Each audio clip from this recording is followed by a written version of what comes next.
Okay, TBH Labs နဲ့ကြိုဆိုပါရစေကျွန်တော်ဒီနေ့ first impression လုပ်ပေးမှာ Huawei ရဲ့ Watch Fit လို့ခေါ်တဲ့ smartwatch အသစ်ပါဆိုအခုလိုမျိုး smartwatch တွေ smart band တွေခေတ်စားနေတဲ့အချိန်မှာ watch ပတ်ဖို့ကကြတော့လေနည်းကြီးတယ်နည်းနည်းလေးတယ်မလိုဘူးလို့ခံစားရတယ်ဒါပေမဲ့ band တွေကြတော့လေ display လေးကသေးတယ်အဆင်မပြေဘူး feature မလုံလောက်ဘူးလို့ခံစားရလို့ရှိရင်အဲ့ဒီနှစ်ခုကြားထဲကဈေးနှုန်းကလည်းအဲ့နှစ်ခုကြားထဲမှာပဲရှိတဲ့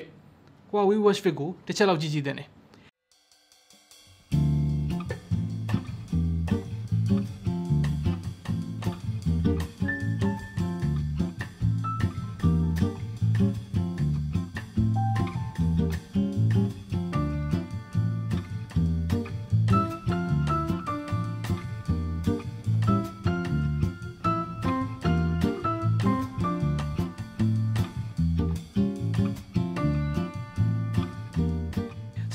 သူရဲ့ physical appearance ကနာယီနဲ့ပိုတူတယ်ဆိုပေမဲ့ခက်ရှည်ရှည်ဖြစ်နေတာမျိုးကြောင့် smart band တွေလိုမျိုးလဲပတ်ရတာတက်တာရှိတယ် weight က21 gram ညာဆိုတော့48 gram လောက်ရှိတဲ့ Apple Watch လိုမျိုး fully featured watch နဲ့ရှင်လိုက်ရင်တော့တော်တော်ကြီးပေါ်တယ်လို့ပြောလို့ရမယ်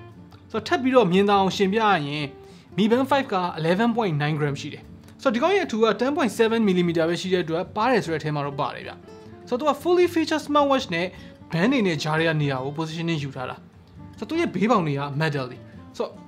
အဲ့ဒီချက်က kudos လုံးဝ build quality ကပေးရတဲ့ဈေးနဲ့မှာတော်တော်လေးမိုက်တယ်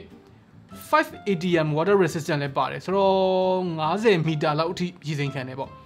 ဆိုလိုချင်တာကဗျာရေကူးရင်းနဲ့ပတ်မယ်ဆိုလည်းပတ်လို့ရတယ် workout mode မှာလည်းရေကူးတာဘာညာထည့်ပေးထားတယ်ဆိုတော့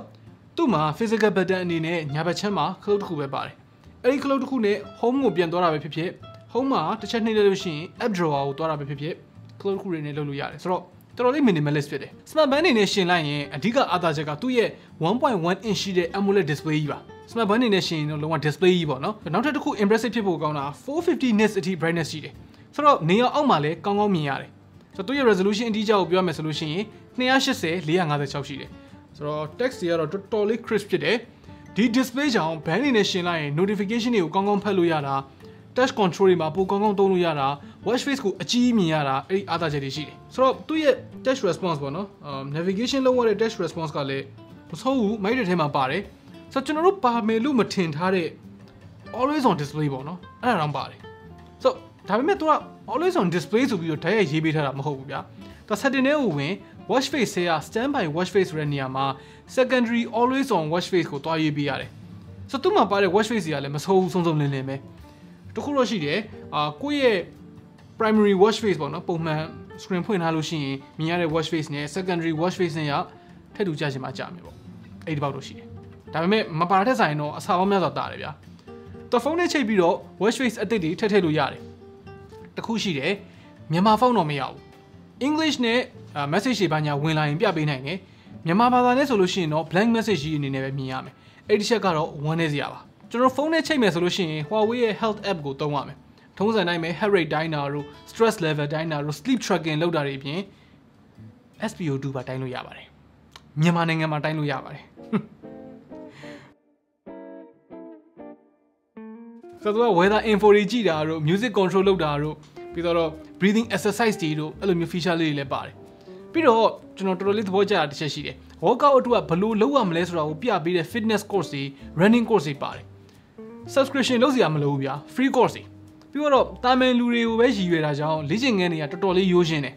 ပြောရရင်ဗျာဘယ်ကနေဘယ်လိုလေ့ကျင့်ခန်းစလုပ်ရမယ်မှမသိတဲ့သူတွေအတွက်ဒီ watch လေးရှိနေလို့ရှိရင် personal trainer လေးတယောက်ရထားသလိုပဲသိရမလားသက်ဆိုင်ရာ exercise တွေရဲ့အကျိုးကျေးဇူးတွေကိုလည်းရေးပေးထားတယ်လေ့ကျင့်ခန်းတော်တော်များများကလည်းမိနစ်20အောက်ပဲဆိုတော့အခုလိုမျိုး gym သွားဖို့အတွက်ဘလို့မှအဆင်မပြေနိုင်တဲ့အချိန်မျိုးမှာအိမ်မှာပဲ workout လုပ်လို့ရတယ်ဆိုတော့ workout လုပ်ဖို့လူပဲကျန်တော့တယ်ပေါ့နော်တခြား excuse ပေးစရာမလိုတော့ဘူးပေးစရာလည်းမရှိတော့ဘူး tracker မရှိလို့မလုပ်တတ်လို့အဲ့ဒါတွေလုပ်စရာမလိုတော့ဘူးသိရမလားဆိုတော့သူ့မှာ workout mode ပေါင်းက60ကျော်ပါတယ်စဉ်းစားလို့ရသမျှ sports အကုန်ပါတယ်ဗျာနော်လမ်းလျှောက်တာအစလေဒီခုံတာအလေ auto racing ကားမောင်းပြိုင်တာအစပါတယ်ကားမောင်းတဲ့အချိန်မှာ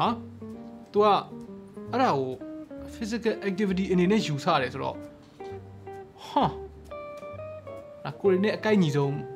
လေ့ကျင့်ခန်းဖြစ်လိမ့်မယ်ဆိုတော့ကိုကဘလောက်မြန်ပြေးခဲ့တယ်ဆိုတာမျိုးအဲ့ဒါတွေကိုပြန်ကြည့်လို့ရတယ် ဆိုတော့ battery life ကိုတော့ Huawei က10ရက်လောက်ခံမယ်လို့ကြေညာထားတယ်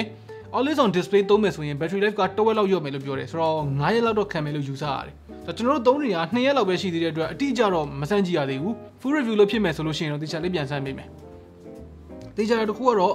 ဘယ်လိုပဲပြော always on လည်းဖွင့်ထားတယ်9ရက်ခံတယ်ဆိုလို့ရှိရင်တော့ဒီ weight နဲ့ဒီ form factor နဲ့လုံးဝ perfect ပဲလုံးဝဈားတွေက balance တစ်ခုကိုရသွားတာပဲဆိုတော့အဆုံးသတ်အနေနဲ့ပြောရမယ်ဆိုလို့ရှိရင်ဒီ Huawei Watch Fit ကသူ့ရဲ့ဈေး1,900ဆိုတဲ့ဈေးမှာတော်တော်လေးကိုမစိုးဘူး always on display ရတာတွေ fitness course တွေပါတာနဲ့နေမဲ့တော်တော်လေးတန်နေပြီလို့မြင်တယ်အပေါ်မှာပြောခဲ့သလိုမျိုးပဲဘန်းတွေကိုအားမရဘူး smart watch တွေကိုလည်းမပတ်ချင်ဘူးဆိုတဲ့သူတွေအတွက်ကတော့ကွက်တီ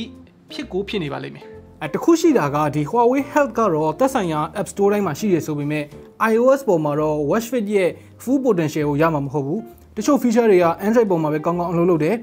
iOS ပေါ်မှာအလုပ်မလုပ်တာမျိုးရှိကောင်းရှိနိုင်တယ်ပေါ့နော်ရှိကောင်းရှိနိုင်တယ်မဟုတ်ရှိတယ်ပေါ့အဲ့ဒါကိုလည်း Huawei ရဲ့ website မှာတရားဝင်ဖော်ပြပေးထားတယ်ဆိုတော့ခင်ဗျားတို့ရောဒီ Huawei Watch Fit လေးကိုဘယ်လိုမြင်လဲတသိန်းဝန်းကျင် smart watch တစ်လုံးအနေနဲ့ထည့်စဉ်းစားပြလိုက်မယ်လို့ထင်လားအောက်က comment တွေမှာဝင်ရောက်ဆွေးနွေးညှင်းခုန်သွားလို့ရပါတယ်မေးစရာရှိရင်လည်းအောက်က comment တွေမှာပဲဝင်ပြီးသွားလို့ရပါတယ် Okay နောက်နေ့မှတွေ့တော့ပေါ့